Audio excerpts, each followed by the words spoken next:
வீடியோவில் instant fondant recipe எப்படி பண்ணுறதுன்னு பார்க்க போகிறோம். இது வந்து ஒரு மோஸ்ட் ரிக்வெஸ்டட் வீடியோ தான். எல்லாருமே கமெண்ட்ஸில் கேட்டிருந்தீங்க இன்ஸ்டண்ட்டாக வீட்டில் இருக்க பொருள் வச்சு எந்த மாதிரி ஃபாண்டன்ட் பண்ணணும் அப்படின்னு சொல்லிட்டு. இந்த ஃபாண்டன்ட்க்கு அகர் ஜெலட்டின் இது மாதிரி குளுக்கோஸ் கார்ன் சிரப் இது எதுவுமே தேவைப்படாது. வந்து சிம்பிளாக வந்து ஒரு ஃபாண்டன்ட் எப்படி பண்ணணும்னு சொல்லி தான் போஸ்ட் பண்ணியிருக்கேன். இந்த ஃபாண்டன்ட் பண்ணுறதுக்கு நான் 1.5 கப் ஐசிங் சுகர் எடுத்திருக்கேன். 1.5 கப் ஐசிங் சுகரையும் நம்ம மொத்தமாக ஆட் பண்ணக்கூடாது, கொஞ்சம் கொஞ்சமாக தான் ஆட் பண்ணி மிக்ஸ் பண்ணணும். நான் ஒரு பவுலில் 1/2 கப் ஐசிங் சுகர் ஆட் பண்ணியிருக்கேன். அடுத்து 1/4 கப் சுடு தண்ணியில் 1 டேபிள் ஸ்பூன் பட்டர் ஆட் பண்ணி இந்த மாதிரி நல்லா மிக்ஸ் பண்ணிக்கணும்.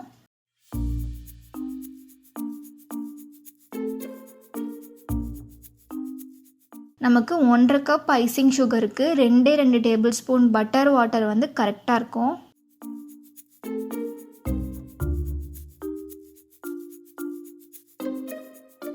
இப்போது நான் 1/2 கப் ஐசிங் சுகருக்கு ஒரே ஒரு டேபிள் ஸ்பூன் ஃபஸ்ட்டு ஆட் பண்ணி நல்லா மிக்ஸ் பண்ணிக்கிறேன்.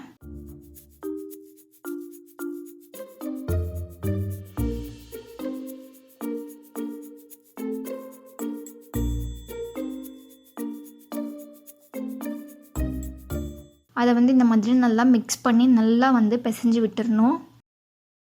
அடுத்து 1 கப் ஐசிங் சுகரை கொஞ்சம் கொஞ்சமாக ஆட் பண்ணிக்கணும்.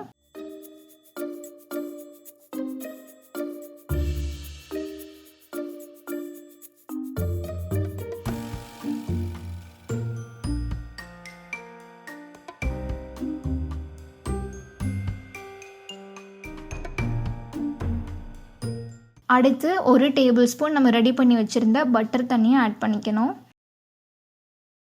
மொத்தமாகவே 1.5 கப் ஐசிங் சுகருக்கு 2 டேபிள் ஸ்பூன் தண்ணி ஆட் பண்ணாலே போதும்.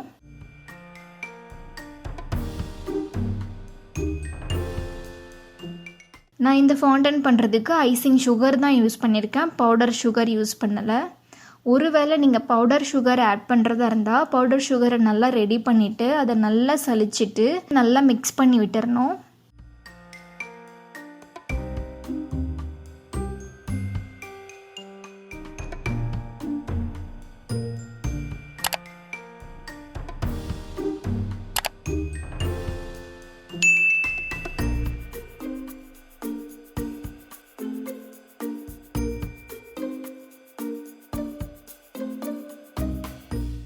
நம்ம இந்த பட்டர் தண்ணியிலேயே வந்து கார்ன் சிரப் ஆட் பண்ணுற மாதிரி இருக்கும்.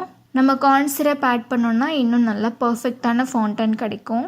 என்கிட்ட கார்ன் சிரப் வந்து இப்போ இன்ஸ்டண்ட்டாக இல்லாததால் நான் நார்மலாகவே இருக்கிற பொருள் வரைக்கும் வச்சு நான் இந்த ஃபாண்டன்ட் ட்ரை பண்ணியிருக்கேன். கார்ன் சிரப்பை வந்து நான் ட்ரை பண்ணி அதோட ரிசல்ட் பர்ஃபெக்டாக வந்துச்சுன்னா நான் கண்டிப்பாக ஒரு ரெசிபி அப்லோட் பண்ணுறேன்.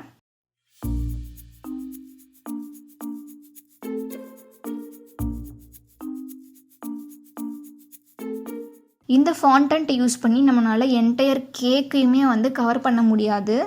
ஜஸ்ட்டு வந்து இந்த சின்ன சின்ன ஃப்ளார்ஸ் டெக்கரேஷன்ஸ்க்கு மட்டும் இந்த ஃபாண்டன்ட் நம்ம யூஸ் பண்ணிக்கலாம். என்டையர் கேக்கையுமே இந்த ஃபாண்டன்ட் யூஸ் பண்ணி நம்ம பண்ண முடியாது, ஏன்னா அது ரொம்ப பர்ஃபெக்டாகவும் வராது.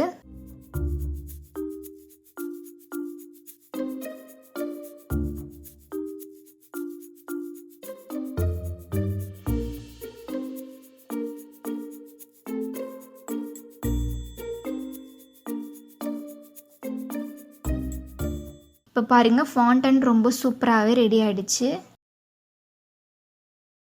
நல்லா சாஃப்டாகவும் வந்திருக்கு. நெக்ஸ்ட் ஒரு பிளாஸ்டிக் பேப்பரில் நம்ம ரெடி பண்ணி வச்சுருந்த ஃபாண்டன்ட்டை ஆட் பண்ணிவிட்டு ஃப்ரிட்ஜில் வந்து 4 மணி நேரம் ஸ்டோர் பண்ணின பிறகு நம்ம எடுத்து யூஸ் பண்ணிக்கலாம்.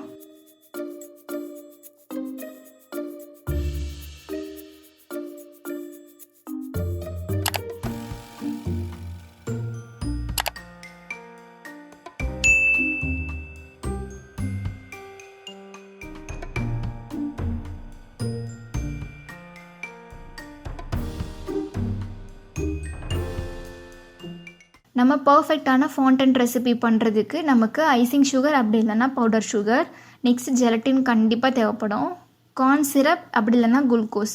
நெக்ஸ்ட் ஒன் வந்து glycerin, gelatin, corn syrup, glucose இதெல்லாம் கிடைச்சிட்ட பிறகு நான் ஒரு டெமோவோடையே பர்ஃபெக்டான ஃபாண்டன்ட் ரெசிபி வந்து நான் உங்களுக்கு அப்லோட் பண்ணுறேன். இப்போதைக்கு எல்லாருமே வந்து ஃபாண்டன்ட் ரெசிபி இன்ஸ்டண்ட்டாக வந்து எப்படி பண்ணணும், இருக்க பொருள் வச்சு எப்படி பண்ணணும் நீங்கள் கேட்டதால தான் இந்த ரெசிபி வந்து நான் அப்லோட் பண்ணியிருக்கேன். இந்த வீடியோ உங்களுக்கு யூஸ்ஃபுல்லாக இருக்கும் அப்படின்னு நினைக்கிறேன். Thank you so much.